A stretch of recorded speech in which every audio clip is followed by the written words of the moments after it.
नमस्कार दोस्तों, हमारे संस्कार चैनल में आपका बहुत बहुत स्वागत है।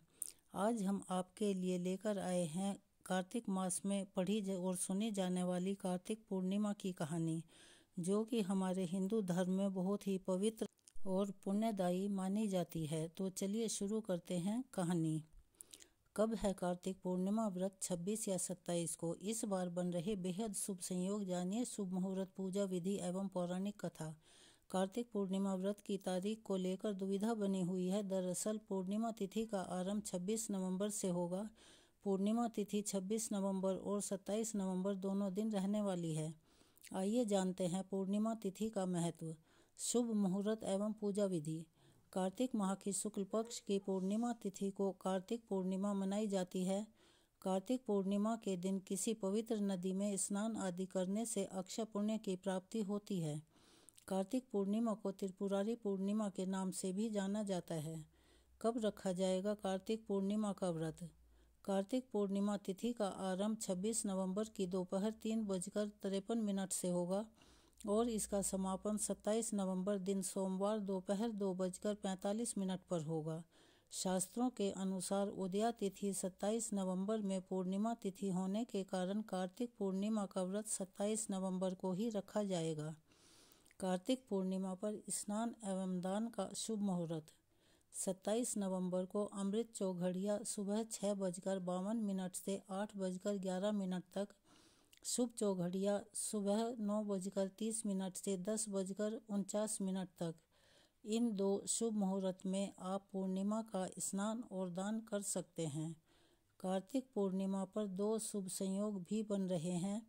दरअसल 27 नवंबर सोमवार के दिन सर्वार्थ सिद्धि योग और शिव योग का संयोग रहेगा। सर्वार्थ सिद्धि योग का आरंभ दोपहर 1:35 पर होगा और अगले दिन यानी 28 नवंबर को सुबह 6:24 तक रहेगा। कार्तिक पूर्णिमा पूजा विधि। कार्तिक पूर्णिमा के दिन सुबह जल्दी उठें, उसके बाद किसी पवित्र नदी में स्नान करें। यदि ऐसा संभव नहीं है तो घर में ही गंगा जल डालकर स्नान करें। स्नान के बाद घर के मंदिर में घी का दीपक जलाएं। इसके बाद भगवान विष्णु और माता लक्ष्मी का जल से अभिषेक करें। फिर विष्णु जी और माता लक्ष्मी को वस्त्र अर्पित कर भोग लगाएं। ध्यान रखें कि भोग लगाते समय उस भोग में तुलसी जरूर डालें। इसके बाद कार्तिक पूर्णिमा की कथा पढ़ें और अंत में भगवान विष्णु और माता लक्ष्मी जी की आरती उतारें। साथ ही चंद्रमा की पूजा भी जरूर करें। चंद्रमा को जल देने के लिए कच्चा दूध उसमें डालकर अर्घ्य दें। कार्तिक पूर्णिमा की पौराणिक कथा। एक बार किसी नगर में एक ब्राह्मण दंपति रहते थे। वे दोनों प्रतिदिन 7 कोस दूर गंगा और यमुना नदी में स्नान करने जाते थे। इतनी दूर आने जाने से ब्राह्मण की पत्नी थक जाती थी। एक दिन उसने अपने पति से कहा कि हमारा अगर एक पुत्र होता तो कितना अच्छा रहता। पुत्र की बहू आती तो हमें घर वापस जाने पर खाना बना हुआ मिलता और बहू घर का काम भी कर देती। अपनी पत्नी की बात सुनकर ब्राह्मण ने कहा कि तूने बात तो सही कही है, चल मैं तेरे लिए बहू ला ही देता हूँ। ब्राह्मण ने कहा कि एक पोटली में आटा डालकर कुछ मोहरे रख दे। ब्राह्मण के कहे अनुसार उसने पोटली बांधकर दे दी। ब्राह्मण पोटली लेकर चला गया। ब्राह्मण को सफ़र के दौरान यमुना के किनारे बहुत ही सुंदर लड़कियां दिखाई दी। वे रेत में घर बनाकर खेल रही थी। उनमें से एक लड़की ने कहा कि मैं अपना घर नहीं बिगाड़ूंगी, मुझे तो रहने के लिए ये घर चाहिए। लड़की की बात सुनकर ब्राह्मण मन ही मन सोचने लगा कि बहू बनाने के लिए यही लड़की उचित है। जब वह लड़की जाने लगी तो ब्राह्मण भी उसके पीछे पीछे उसके घर तक चला गया। वहां जाकर ब्राह्मण ने उस लड़की से कहा, बेटी, कार्तिक मास चल रहा है, इसीलिए मैं किसी के घर का खाना नहीं खाता।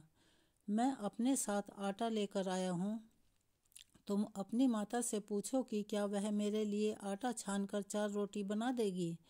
यदि वह मेरा आटा छानकर रोटी बनाएगी तो ही मैं रोटी खाऊंगा। लड़की ने जाकर अपनी माँ को ये सारी बात बताई। माँ ने कहा, उचित है, जाकर ब्राह्मण देव से कह दो कि वह अपना आटा दे दे, मैं रोटी बना दूंगी। जब वह आटा छानने लगी तो आटे में से मोहरें निकली। वह सोचने लगी कि जिसके आटे में इतनी मोहरें हैं उसके घर में कितनी मोहरें होंगी। जब ब्राह्मण खाना खाने बैठा तो लड़की की माँ ने उस ब्राह्मण से पूछा, क्या आपका कोई लड़का है और क्या आप उस लड़के की सगाई करने जा रहे हो? यह सुनकर ब्राह्मण ने कहा कि मेरा लड़का तो काशी में पढ़ने गया हुआ है, लेकिन यदि तुम कहो तो खांड कटोरे से विवाह करके तेरी बेटी को अपने साथ ले जाऊं। लड़की की माँ ने कहा, ठीक है ब्राह्मण देव। इस पर लड़की की माँ ने लड़की की खांड कटोरे से शादी करके ब्राह्मण के साथ भेज दिया। ब्राह्मण ने घर आकर कहा, रामू की माँ दरवाज़ा खोल कर देख, मैं तेरे लिए बहू लेकर आया हूँ। ब्राह्मण की पत्नी भीतर से ही बोली, हमारे तो कोई बेटा बेटी नहीं है, तो बहू कहाँ से ले आए? दुनिया ताने मारती थी, अब आप भी मारने लगे। ब्राह्मण ने कहा, तू दरवाज़ा खोल कर तो देख। जब ब्राह्मणी ने दरवाज़ा खोला तो सामने बहू को खड़ी देखा। उसने बहू का स्वागत किया और आदर सत्कार से अंदर ले गई।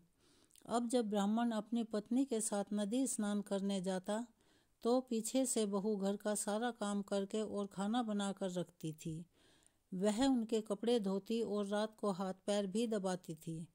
इस तरह बहुत दिन बीत गए। ब्राह्मणी ने अपनी बहू से कहा कि बहू, कभी भी चूल्हे की आग मत बुझने देना और मटके का पानी खत्म मत होने देना। परंतु एक दिन चूल्हे की आग बुझ गई। यह देखकर बहू घबरा गई और भागी भागी अपनी पड़ोसन के पास गई और कहा कि मेरे चूल्हे की आग बुझ गई है, मुझे थोड़ी आग चाहिए। मेरे सास ससुर सुबह 5 बजे से गए हुए हैं, वह थके हुए घर आएंगे, इसीलिए मुझे उनके लिए खाना बनाना है। यह सुनकर पड़ोसन ने कहा कि तू तो बावली है, तुझे यह दोनों मिलकर पागल बना रहे हैं। इनका कोई पुत्र नहीं है, ये निसंतान है। बहू ने कहा, नहीं ऐसा मत बोलो, इनका बेटा तो बनारस काशी में पढ़ने गया हुआ है। इस पर पड़ोसन ने कहा कि यह तुझे झूठ बोलकर लाए हैं, मेरी बात सच मान, इनका कोई बेटा नहीं है। अब बहू पड़ोसन की बातों में आ गई और कहने लगी कि अब आप ही बताओ मैं क्या करूं। पड़ोसन ने कहा कि करना क्या है, जब तुम्हारे सास ससुर आएं तो जली हुई रोटियां बनाकर देना और बिना नमक की दाल बनाकर दे, खीर की कड़छी दाल में और दाल की कड़छी खीर में डाल देना। पड़ोसन ने उसे अच्छे से सिखा पढ़ा दिया। फिर जब उसके सास ससुर घर आए तो उसने ना तो उनका आदर सत्कार किया और ना ही उनके कपड़े धोए। जब उसने सास ससुर को खाना दिया तो सास बोली, बहू आज यह रोटियां जली हुई क्यों हैं और दाल भी सादी है। तब बहू ने पलट कर कहा कि एक दिन ऐसा खाना खा लोगे तो तुम्हारा कुछ बिगड़ नहीं जाएगा। सास ससुर को खरी खोटी सुनाकर वह फिर से पड़ोसन के पास गई और बोली कि अब आगे क्या करना है। पड़ोसन ने कहा कि अब तुम 7 कोठों की चाबी मांग लेना। अगले दिन जब सास ससुर स्नान करने के लिए जाने लगे तो बहू अड़ गई कि मुझे तो 7 कोठों की चाबी चाहिए। तब ससुर ने कहा कि इसे चाबी दे दो। तब सास ने बहू को चाबी दे दी। सास ससुर के जाने के बाद जब बहू ने दरवाजे खोले तो देखा कि किसी में अन्न भरा है, किसी में धन भरा है और किसी कोठे में बर्तन पड़े हैं। जब उसने सबसे ऊपर का 7वां कोठा खोला तो देखा कि शिव जी, पार्वती माता, गणेश जी, लक्ष्मी माता जी, पीपल पथवारी, कार्तिक के ठाकुर, राई दामोदर, तुलसी जी का बिड़वा, गंगा यमुना और 33 कोटि देवी देवता विराजमान हैं। वहीं पर एक लड़का चंदन की चौकी पर बैठा माला जप रहा है। यह सब देखकर उसने लड़के से पूछा कि तुम कौन हो? तब लड़का बोला कि मैं तेरा पति हूँ, अभी दरवाज़ा बंद कर दे, जब मेरे माता पिता आएंगे तब दरवाज़ा खोलना। यह सब देखकर बहू बहुत खुश हुई और 16 श्रृंगार कर सुंदर वस्त्र पहनकर अपने सास ससुर का इंतजार करने लगी। उसने अपने सास ससुर के लिए अच्छे अच्छे पकवान बनाए। जब उसके सास ससुर घर पर आए तो उसने उनका आदर सत्कार किया और प्रेम पूर्वक खाना खिलाया और हाथ पैर दबाने लगी। पैर दबाते दबाते बहू ने कहा कि माँ, आप इतनी दूर गंगा यमुना स्नान करने के लिए जाती हो तो आप थक जाती हो, इसीलिए आप घर पर ही स्नान क्यों नहीं करती हो? यह सुनकर सास कहने लगी कि बेटी, गंगा यमुना घर पर तो नहीं बहती हैं। तब उसने कहा, हाँ माँ जी, बहती हैं। चलो मैं आपको दिखाती हूँ।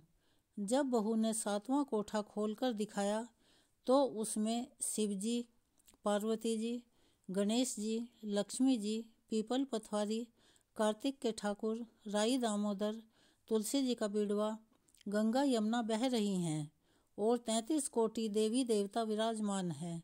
वहीं चौकी पर बैठा एक लड़का माला जप रहा है। माँ ने उसे देखकर कहा कि बेटा, तू कौन है? लड़का बोला, माँ मैं तेरा बेटा हूँ। तब ब्राह्मणी ने पूछा कि तू कहाँ से आया है? लड़के ने जवाब दिया कि मुझे कार्तिक देव ने भेजा है। माँ ने कहा, बेटा यह संसार कैसे मानेगा कि तू मेरा बेटा है? माँ ने कुछ विद्वान पंडितों से मदद मांगी। पंडितों ने कहा, इस पार बहू बेटा खड़े हो जाएं, उस पार माँ खड़ी हो जाए। माँ ने चमड़े की अंगियाँ पहनी हो और छाती में से दूध की धार निकलकर बेटे की दाढ़ी मूछ भिगो दे और पवन पानी से गठजोड़ा बंधे, तब मानेंगे कि यह इस माँ का ही बेटा है।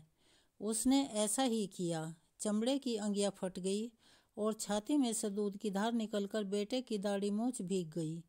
पवन पानी से बहू बेटे का गठजोड़ बंध गया।